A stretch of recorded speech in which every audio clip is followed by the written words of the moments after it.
যে কোকৰাঝাৰ আৰ দৰং উদালগুড়িৰ আমি তীব্ৰ প্ৰতিদ্বন্দ্বিতা আগবঢ়াম।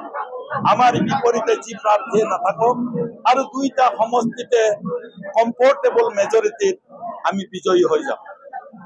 লগতে দৰং আৰু উদালগুৰিত যিবিলাক বিষয় আছে সংসদত বিশেষকে পাৰ্লিয়ামেন্টৰ সময়ত সমস্যাবিলাক দাঙি ধৰিবৰ কাৰণে প্ৰচেষ্টা চলায়। 20 বছৰ ভাৰতীয় জনতা পাৰ্টিৰ একেৰাহে MP ইয়াত বিজয়ী হৈছে। সমগ্ৰ দৰং আৰু উদালগুৰিৰ ৰাইজে এই 20 বছৰত MP সকলে কি কাম কৰিলে ৰাইজে জানে। মই ৰাইজক অনুৰোধ জনাম, MP সকলে যদি আপোনালোকক কিবা উল্লেখযোগ্য কাম কৰি দিছে তেতিয়াহ'লে তেওঁলোকক ভোট দিয়ক, কোনো ক'বলগীয়া একো নাই। কিন্তু যদি আপোনালোকে পৰিৱৰ্তন বিচাৰিছে, 20 বছৰে তেওঁলোকে একো কাম নকৰা সকলোকে যদি নিৰ্বাচিত কৰিব বিচাৰিছে তেতিয়াহ'লে আপোনালোকে কোৱাৰ্টাৰ চেঞ্চুৰী কৰিব, 25 বছৰ আপোনালোক এনে থাকিব লাগিব। সেইকাৰণে আমি আহ্বান জনাইছো যে দৰং উদালগুৰিৰ ৰাইজে DPF দলক অল্টাৰনেটিভ হিচাপে লৈ আমাক বিজয়ী কৰাত সহায় কৰিব বুলি আশা ৰাখিছো।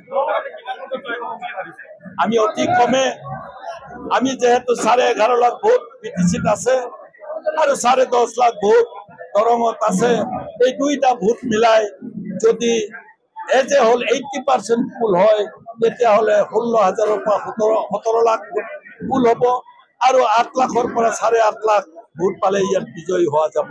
আৰু আমি ভাবো ইয়াত 50,000 ডিফাৰেন্সত আমি আমাৰ প্ৰতিদ্বন্দ্বীক পৰাজিত কৰিব পাৰিম। ডেফিনেটলি মূল যুঁজ ভাৰতীয় জনতা পাৰ্টিৰ সৈতে হ'ব।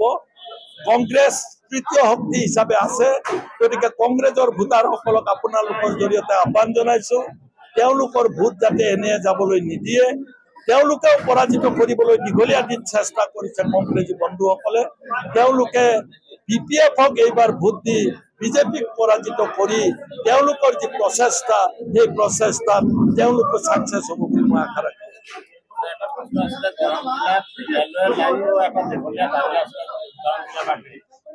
ৰেললাইনটো দৰং জিলাৰ বাহিৰে এটা দীঘলীয়া দাবী আছিলে, এতিয়ালৈকে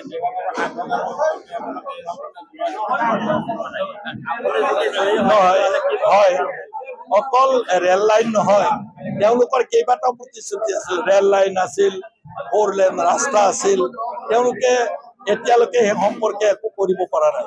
মই ভাবো তেনেকুৱা ইছ্যুবিলাক দৰঙীয়া মানুহে জানে, উদালগুৰিৰ মানুহে জানে।